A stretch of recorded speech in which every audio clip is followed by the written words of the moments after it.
제44장. 잔이 없어지다. 요셉이 집 관리인에게 명령하였다. 저 사람들이 가지고 갈 수 있을 만큼 많이 자루에 곡식을 담으시오.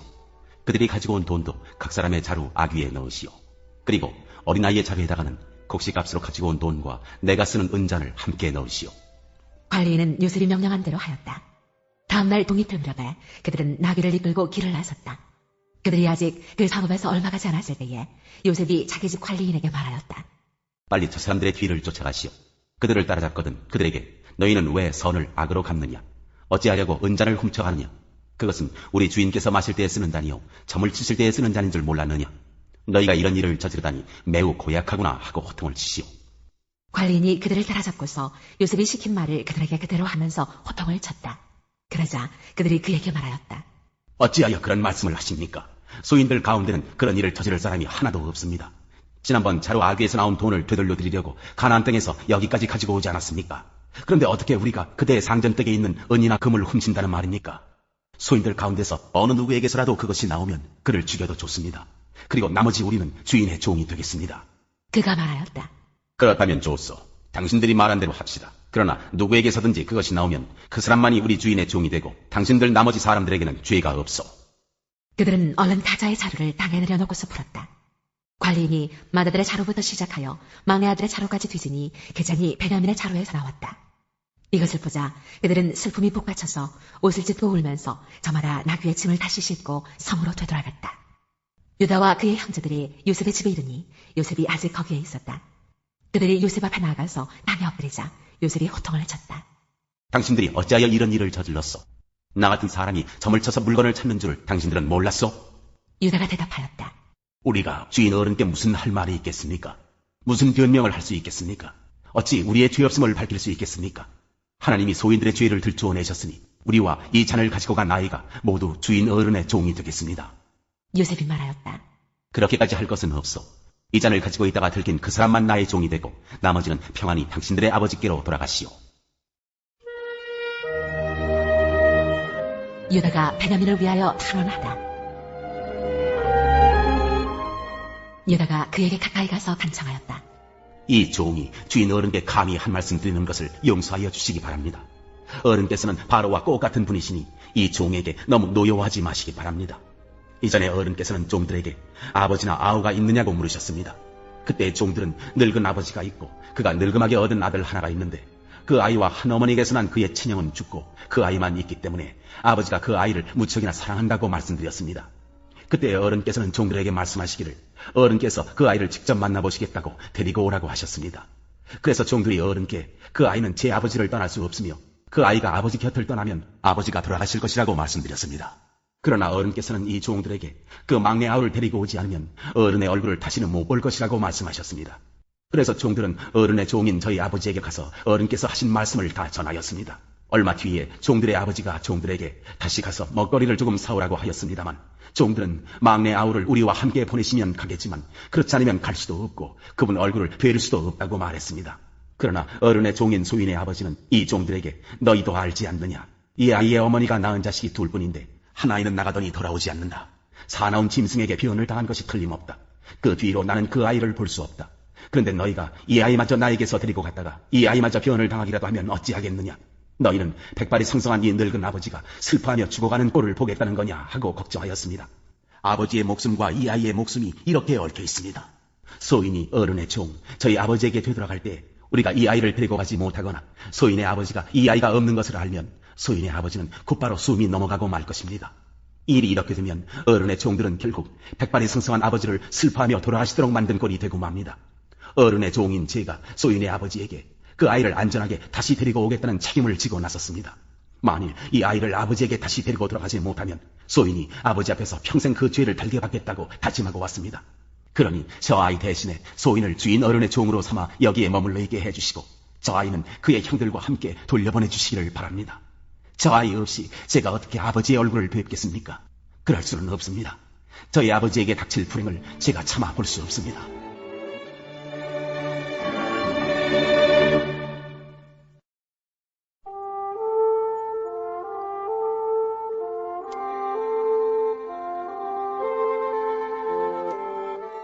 제14장. 예수를 죽일 음모. 6월달과 무교절 이틀 전이었다. 그런데 대제사장들과 율법학자들은 어떻게 속임수를 써서 예수를 붙잡아 죽일까 하고 궁리하고 있었다. 그런데 그들은 백성이 소동을 일으키면 안 되니 명절에는 하지 말자 하고 말하였다. 예수의 머리에 향유를 붓다. 예수께서 베다니에서 나병 환자였던 시몬의 집에 머무실 때에 음식을 잡수시고 계시는데 한 여자가 매우 값진 순수한 나드 향유 한 옥합을 가지고 와서 그 옥합을 깨뜨리고 향유를 예수의 머리에 부었다. 그런데 몇몇 사람이 화를 내면서 자기들끼리 말하였다. 어찌하여 향유를 이렇게 허비하는가? 이 향유는 300데나리온 이상에 팔아서 그 돈을 가난한 사람들에게 줄 수 있었겠다. 그리고는 그 여자를 나무랐다. 그러나 예수께서 말씀하셨다. 가만두어라. 왜 그를 괴롭히느냐? 그는 내게 아름다운 일을 했다. 가난한 사람들은 늘 너희와 함께 있으니 언제든지 너희가 하려고만 하면 그들을 도울 수 있다. 그러나 나는 언제나 너희와 함께 있는 것이 아니다. 이 여자는 자기가 할 수 있는 일을 하였다. 곧 내 몸에 향유를 부어서 내 장례를 위하여 할 일을 미리 한 셈이다.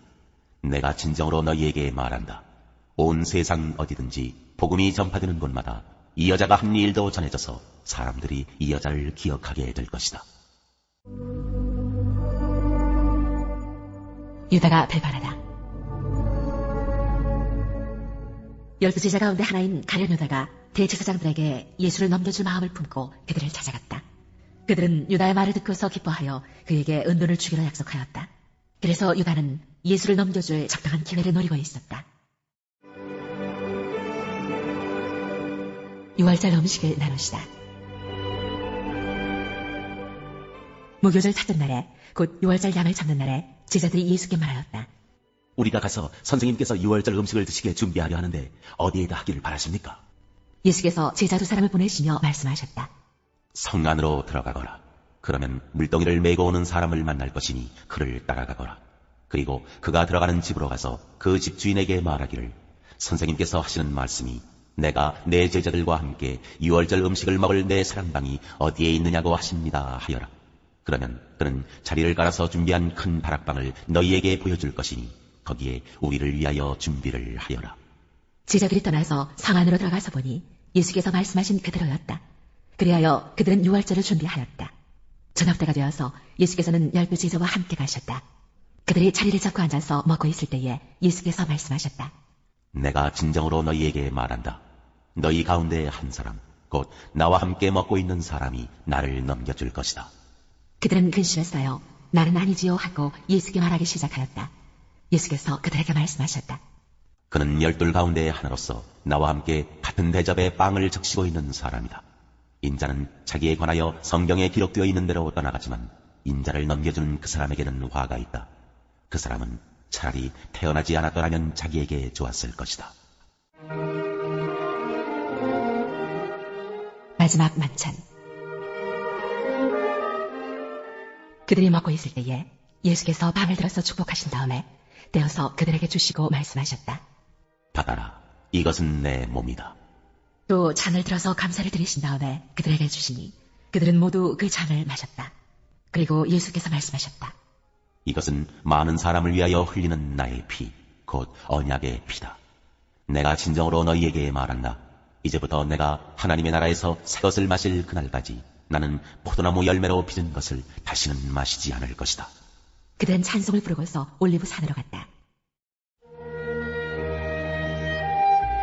베드로가 부인할 것을 예고하시다.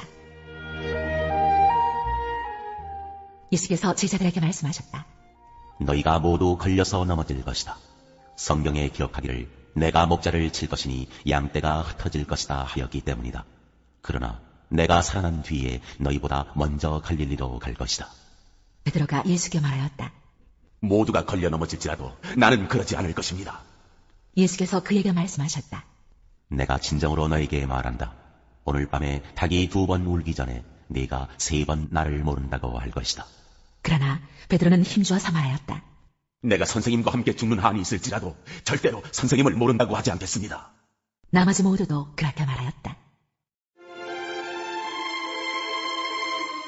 겟세마네 동산에서 기도하시다. 그들은 겟세마네라고 하는 곳에 이르렀다. 예수께서 제자들에게 말씀하시기를 내가 기도하는 동안에 너희는 여기에 앉아있으라 하시고 베드로와 야고보와 요한을 데리고 가셨다. 예수께서는 매우 놀라며 괴로워하기 시작하셨다. 그래서 그들에게 말씀하셨다. 내 마음이 근심에 쌓여 죽을 지경이다. 너희는 여기에 머물러서 깨어있어라. 그리고서 조금 나아가서 땅에 엎드려 기도하시기를 될 수만 있으면 이 시간이 자기에게서 비켜가게 해달라고 하셨다. 예수께서는 이렇게 말씀하셨다. 아빠, 아버지, 아버지께서는 모든 일을 하실 수 있으시니 내게서 이 잔을 거두어 주십시오. 그러나 내 뜻대로 하지 마시고 아버지의 뜻대로 하여 주십시오. 그런 다음에 돌아와서 보시니 제자들은 자고 있었다. 그래서 베드로에게 말씀하셨다. 시몬아, 자고 있느냐? 1시간도 깨어있을 수 없느냐? 너희는 유혹에 빠지지 않도록 깨어서 기도하여라. 마음은 원하지만 육신이 약하구나. 예수께서 다시 떠나가서 같은 말씀으로 기도하시고 다시 와서 보시니 그들은 자고 있었다. 그들은 졸려서 눈을 뜰 수 없었던 것이다. 그들은 예수께 무슨 말로 대답해야 할지를 몰랐다. 예수께서 세 번째 와서 그들에게 말씀하셨다. 남은 시간을 자고 쉬어라. 그 정도면 넉넉하다. 때가 왔다. 보아라, 인자는 죄인들의 손에 넘어간다. 일어나서 가자. 보아라, 나를 넘겨줄 자가 가까이 왔다. 예수께서 잡히시다. 그런데 예수께서 아직 말씀하고 계실 때에 12제자 가운데 하나인 유다가 곧 왔다. 대제사장들과 율법학자들과 장로들이 보낸 무리가 칼과 몽둥이를 들고 그와 함께 왔다. 그런데 예수를 넘겨줄 자가 그들에게 신호를 짜주기를 내가 입을 맞추는 사람이 바로 그 사람이니 그를 잡아서 단단히 끌고 가시오 하고 말해놓았다. 유다가 와서 예수께로 곧 다가가서 라삐님 하고 말하고서 입을 맞추었다. 그러자 그들은 예수께 손을 대어 잡았다. 그런데 곁에 서 있던 이들 가운데서 어느 한 사람이 칼을 빼어 대제사장의 종을 내리쳐서 그 귀를 잘라버렸다. 예수께서 그들에게 말씀하셨다. 너희는 강도에게 하듯이 칼과 몽둥이를 들고 나를 잡으러 나왔느냐? 내가 날마다 성전에 너희와 함께 있으면서 가르치고 있었건만 너희는 잡지 않았다. 그러나 이것은 성경 말씀을 이루려는 것이다. 제자들은 모두 예수를 버리고 달아났다. 어떤 젊은이가 맨몸으로 달아나다. 그런데 어떤 젊은이가 맨몸에 혼이불을 두르고 예수를 따라가고 있었다. 그들이 그를 잡으려고 하니 그는 혼이불을 버리고 맨몸으로 달아났다. 의회 앞에 서시다. 그들은 예수를 대제사장에게로 끌고 갔다. 그러자 대제사장들과 장로들과 율법학자들이 모두 모여들었다. 베드로는 멀찍이 떨어져서 예수를 뒤따라 대제사장의 집 앞마당에까지 들어갔다. 그는 하인들과 함께 앉아 불을 쬐고 있었다. 대제사장들과 온 의회가 예수를 사형에 처하려고 그를 고소할 증거를 찾았으나 찾아내지 못하였다. 예수에게 불리하게 거짓으로 증언하는 사람이 많이 있었지만 그들의 증언은 서로 들어맞지 않았다. 바로는 일어나서 그에게 불리하게 거짓으로 증언하여 말하기를 우리가 이 사람이 말하는 것을 들었는데 내가 사람의 손으로 지은 이 성전을 허물고 손으로 짓지 않은 다른 성전을 사흘 만에 세우겠다 하였습니다. 그러나 그들의 증언도 서로 들어맞지 않았다. 그래서 대제사장이 한가운데 일어서서 예수께 물었다. 이 사람들이 그대에게 불리하게 증언하는데도 아무 답변도 하지 않소. 그러나 예수께서는 입을 다무시고 아무 대답도 하지 않으셨다. 대제사장이 예수께 물었다. 그대는 찬양을 받으실 분의 아들 그리스도요? 예수께서 말씀하셨다. 내가 바로 그이요. 당신들은 인자가 전능하신 분의 오른쪽에 앉아있는 것과 하늘의 구름을 타고 오는 것을 보게 될 것이요. 대제사장은 자기 옷을 찢고 말하였다. 이제 우리에게 무슨 증인들이 더 필요하겠소? 여러분은 이제 하나님을 모독하는 말을 들었소. 여러분의 생각은 어떠하오? 그러자 그들은 모두 예수는 사형을 받아야 마땅하다고 정죄하였다. 그들 가운데서 더러는 달려들어 예수께 침을 뱉고 얼굴을 가리고 주먹으로 치고 하면서 알아맞추어 보아라 하고 놀려대기 시작하였다. 그리고 하인들은 예수를 손바닥으로 쳤다. 베드로가 예수를 모른다고 하다. 베드로가 안뜰 아래쪽에 있는데 대제사장의 하나 가운데 하나가 와서 베드로가 불을 쬐고 있는 것을 보고 그를 반히 노려보고서 말하였다. 당신도 저 나사렛 사람 예수와 함께 다닌 사람이지요? 그러나 베드로는 부인하여 말하였다. 네가 무슨 말을 하는지 나는 알지도 못하고 깨닫지도 못하겠다. 그리고 그는 바깥들로 나갔다. 그 하녀가 그를 보고서 그 곁에 서 있는 사람들에게 다시 말하였다. 이 사람은 그들과 한패입니다. 그러나 그는 다시 부인하였다. 조금 뒤에 곁에 서 있는 사람들이 다시 베드로에게 말하였다. 당신이 갈릴리 사람이니까 틀림없이 그들과 한패일 거요. 그러나 베드로는 저주하고 맹세하여 말하였다. 나는 당신들이 말하는 그 사람을 알지 못하오. 그러자 곧 닭이 2번째 울었다. 그래서 베드로는 예수께서 자기에게 닭이 2번 울기 전에 내가 나를 3번 모른다고 할 것이다 하신 그 말씀이 생각나서 엎드려서 울었다.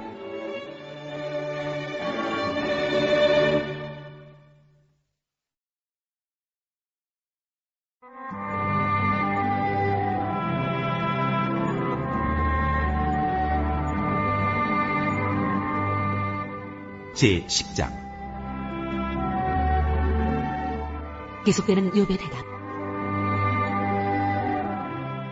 산다는 것이 이렇게 괴로우니 나는 이제 원통함을 참지 않고 다 털어놓고 내 영혼의 괴로움을 다 말하겠다. 내가 하나님께 아뢰겠다. 나를 죄인 취급하지 마십시오. 무슨 일로 나 같은 자와 다투시는지 알려주십시오. 주님께서 손수 만드신 이 몸은 학대하고 멸시하시면서도 악인이 세운 계획은 잘 만들게 하시니 그것이 주님께 무슨 유익이라도 됩니까? 주님의 눈이 살과 피를 가진 사람의 눈이기도 합니까? 주님께서도 매사를 사람이 보듯이 보신단 말입니까? 주님의 날도 사람이 누리는 날처럼 짧기라도 하단 말입니까? 주님의 횟수가 사람이 누리는 횟수와 같이 더덥기라도 하단 말입니까? 그렇지 않다면야 어찌하여 주님께서는 기어이 내 허물을 찾아내려고 하시며 내 죄를 들추어내려고 하십니까? 내가 죄가 없다는 것과 주님의 손에서 나를 빼낼 사람이 없다는 것은 주님께서도 아시지 않습니까? 주님께서 손수 나를 빚으시고 지으셨는데 어찌하여 이제 와서 나에게 등을 돌리시고 나를 멸망시키려고 하십니까? 주님께서는 진흙을 빚듯이 몸소 이 몸을 지으셨음을 기억해 주십시오. 어찌하여 주님께서는 나를 티끌로 되돌아가게 하십니까? 주님께서 내 아버지에게 힘을 주셔서 나를 낳게 하시고 어머니가 나를 품에 안고 젖을 물리게 하셨습니다. 주님께서 살과 가죽으로 나를 입히시며 뼈와 근육을 엮어서 내 몸을 만드셨습니다. 주님께서 나에게 생명과 사랑을 주시고 나를 돌보셔서 내 숨결까지 지켜주셨습니다. 그러나 지금 생각해보니 주님께서는 늘 나를 해치실 생각을 몰래 품고 계셨습니다. 주님께서는 내가 죄를 짓나 안 짓나 지켜보고 계셨으며 내가 죄를 짓기라도 하면 용서하지 않으실 작정을 하고 계셨습니다. 내가 죄를 짓기만 하면 주님께서는 가차없이 내게 고통을 주시지만 내가 올바른 일을 한다고 해서 주님께서 나를 믿어주시지는 않으셨습니다. 그러니 나는 수치를 가득 덮어쓰고서 고통을 몸으로 겪고 있습니다. 내 일이 잘 되기라도 하면 주님께서는 사나운 사자처럼 나를 덮치시고 기적을 일으키면서까지 내게 상처를 주려고 하셨습니다. 주님께서는 번갈아서 내게 불리한 증인들을 세우시며 내게 노여움을 키우시고 나를 공격할 계획을 세우셨습니다. 주님께서 나를 이렇게 할 것이라면 왜 나를 모태에서 살아나오게 하셨습니까? 차라리 모태에서 죽어서 사람들의 눈에 띄지나 않았더라면 좋지 않았겠습니까? 생기지도 않은 사람처럼 모태에서 곧바로 무덤으로 내려갔더라면 좋았을 것입니다. 내가 살 날도 이제 얼마 남지 않았습니다. 나를 좀 혼자 있게 내버려 두십시오.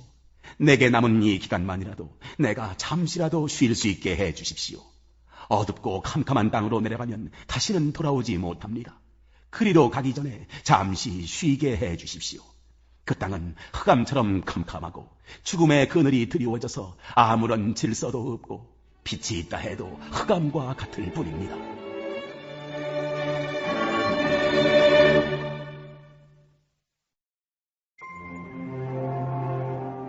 제14장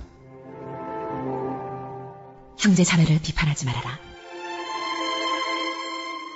여러분은 믿음이 약한 이를 받아들이고 그의 생각을 시비거리로 삼지 마십시오. 어떤 사람은 모든 것을 다 먹을 수 있다고 생각하지만 믿음이 약한 사람은 채소만 먹습니다. 먹는 사람은 먹지 않는 사람을 업신여기지 말고 먹지 않는 사람은 먹는 사람을 비판하지 마십시오. 하나님께서는 그 사람도 받아들이셨습니다. 우리가 누구에게 남의 종을 비판합니까? 그가 서 있든지 넘어지든지 그것은 그 주인이 상관할 일입니다. 주님께서 그를 서 있게 할 수 있으시니 그는 서 있게 될 것입니다. 또 어떤 사람은 이 날이 저날보다 더 중요하다고 생각하고 또 어떤 사람은 모든 날이 다 같다고 생각합니다. 각각 자기 마음의 확신을 가져야 합니다. 어떤 날을 더 존중히 여기는 사람도 주님을 위하여 그렇게 하는 것이요, 먹는 사람도 주님을 위하여 먹으며 먹을 때 하나님께 감사를 드립니다. 그리고 먹지 않는 사람도 주님을 위하여 먹지 않으며 또한 하나님께 감사를 드립니다. 우리 가운데는 자기만을 위하여 사는 사람도 없고 또 자기만을 위하여 죽는 사람도 없습니다. 우리는 살아도 주님을 위하여 살고 죽어도 주님을 위하여 죽습니다. 그러므로 우리는 살든지 죽든지 주님의 것입니다. 그리스도께서 죽으셨다가 살아나신 것은 죽은 사람에게도 산 사람에게도 다 주님이 되시려는 것이었습니다. 그런데 어찌하여 그는 형제나 자매를 비판합니까? 우리는 모두 다 하나님의 심판대 앞에 서게 될 것입니다. 성경에는 이렇게 기록되어 있습니다. 주님께서 말씀을 하신다.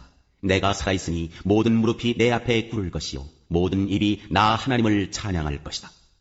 그러므로 우리는 각각 자기 일을 하나님께 사실대로 아뢰어야 할 것입니다. 형제 자매가 걸려 넘어지지 않게 처신하라. 그러므로 이제부터는 서로 남을 심판하지 마십시다. 형제 자매 앞에 장애물이나 걸림돌을 놓지 않겠다고 결심하십시오. 내가 주 예수 안에서 알고 또 확신하는 것은 이것입니다. 무엇이든지 그 자체로 부정한 것은 없고 다만 부정하다고 여기는 그 사람에게는 부정한 것입니다. 그대가 음식 문제로 형제 자매의 마음을 상하게 하면 그것은 이미 사랑을 따라 살지 않는 것입니다. 음식 문제로 그 사람을 망하게 하지 마십시오. 그리스도께서 그 사람을 위하여 죽으셨습니다. 그러므로 여러분이 좋다고 여기는 일이 도리어 비방거리가 되지 않도록 하십시오. 하나님의 나라는 먹는 일과 마시는 일이 아니라 성령 안에서 누리는 의유와 평화와 기쁨입니다. 그리스도를 이렇게 섬기는 사람은 하나님을 기쁘게 해드리고 사람에게도 인정을 받습니다. 그러므로 우리는 서로 화평을 도모하는 일과 서로 덕을 세우는 일에 힘을 씁시다. 하나님이 이렇게 놓으신 것을 음식 때문에 망치는 일이 없도록 하십시오. 모든 것이 다 깨끗합니다. 그러나 어떤 것을 먹음으로써 남을 넘어지게 하면 그러한 사람에게는 그것이 해롭습니다. 고기를 먹는다든가 술을 마신다든가 그 밖에 무엇이든지 형제나 자매를 걸려 넘어지게 하는 일은 하지 않는 것이 좋습니다. 그대가 지니고 있는 신념을 하나님 앞에서 스스로 간직하십시오. 자기가 옳다고 생각하는 일을 하면서 자기를 정죄하지 않는 사람은 복이 있습니다. 의심을 하면서 먹는 사람은 이미 단죄를 받은 것입니다. 그것은 믿음의 근거에서 한 것이 아니기 때문입니다. 믿음에 근거하지 않는 것은 다 죄입니다.